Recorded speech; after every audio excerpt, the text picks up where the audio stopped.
Latest ആയിട്ടുണ്ട് ഈ നാജിൽ ഒരു വീഡിയോ ഇട്ടിട്ടുണ്ടായിരുന്നു. അതിനകത്ത് പറഞ്ഞൊരു കാര്യം എന്ന് പറഞ്ഞാൽ ഷ്യാം പറയുന്നത് അത്ര കള്ളമൊന്നും അല്ല, അവൻ കള്ളമാണ് പറയുന്നത് എന്നുള്ള രീതിയിലായിരുന്നു ഷ്യാം പറഞ്ഞിട്ടുണ്ടായിരുന്നത്. കണക്ക് ഞാനാണ് ഇപ്പം നാജിലയുടെ കാര്യങ്ങളെല്ലാം നോക്കുന്നത്, നമ്മൾ ഇട്ടേക്കുന്ന സ്വർണ്ണവും കാര്യങ്ങളെല്ലാം ഞങ്ങൾ വാങ്ങിച്ചു കൊടുത്തതെന്നുള്ള രീതിയിലൊക്കെ പറഞ്ഞുകൊണ്ട് ഓരോരോ വീഡിയോ ഒക്കെ ഇട്ടിട്ടുണ്ടായിരുന്നു.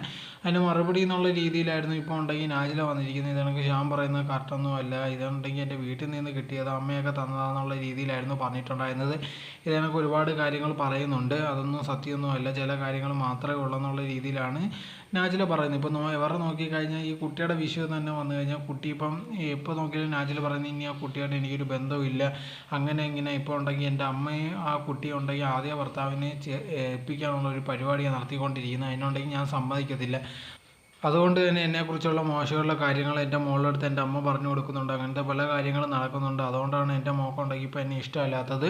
അവൾക്ക് വേണ്ടി ഒരുപാട് കാര്യങ്ങൾ ഞാൻ ചെയ്തിട്ടുള്ളതാണ്. ഇപ്പം വന്നപ്പോഴത്തേക്ക് അവൾക്ക് എന്നോട് സംസാരിക്കാൻ താല്പര്യമില്ല, ഞാൻ ഒരു ചെറിയ തെറ്റ് ചെയ്തതിനാണ് ഇത്രയും വലിയ പ്രശ്നം എന്നുള്ള രീതിയിലാണ് നാജില പറയുന്നത്. പിന്നെ ഷ്യാം പറഞ്ഞതിൽ കുറേ കാര്യങ്ങൾ തെറ്റാന്നുള്ള കാര്യമാണ് മെയിനായിട്ട് ഈ വീഡിയോ പറഞ്ഞിട്ടുണ്ടായിരുന്നത്. എല്ലാ കാര്യങ്ങളും അവൻ പറയുന്നതൊന്നും ശരിയല്ലെന്നുള്ള രീതിയിലായിരുന്നു നാജില പറയുന്നത്.